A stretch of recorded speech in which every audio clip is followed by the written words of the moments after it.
คนนี้เขาได้ท้าเพื่อนของเขาว่าเขาที่จีบสาวโดยใช้มายากลแต่เพื่อนของเขาได้บอกว่าเป็นไปไม่ได้ใครจะไม่ชอบมายากลของนายเขาได้ถามเพื่อนเขาไปว่าถ้าฉันทำได้พวกนายต้องจ่ายฉันคนละ100 เหรียญเพื่อนของเขาได้ตอบตกลงและเขาก็ได้ไปออกล่าสาวมีสาวคนหนึ่งที่คิดว่าเขาเป็นพนักงานและเธอได้มาถามเขาว่าหมอใบนี้สวยไหมและเขาได้ตอบเธอไปว่าฉันไม่ใช่พนักงานฉันเป็นลูกค้าเธอได้ขอโทษเขาและพวกเขาก็ได้ทำความรู้จักกันที่จริงแล้วผู้หญิงคนนี้เป็นลูกสาวของประธานาธิบดีและบริการของเธอและมาตามเธอได้บอกกับเขาว่าให้เขาอยู่เงียบๆและเธอได้บอกกับเขาว่าให้เขาพาเธอหนีและเย็นนี้เขาจะไปเดทกัน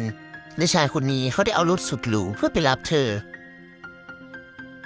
และเขาได้โชว์ความสามารถพยากรณ์ที่เขามีให้พวกเขาดูและทุกคนต่างก็ถึงเสียวและประทับใจในตัวของเขาพวกเขาได้กลับบ้านและเธอก็ได้ตกลงที่จะเป็นแฟนกับเขา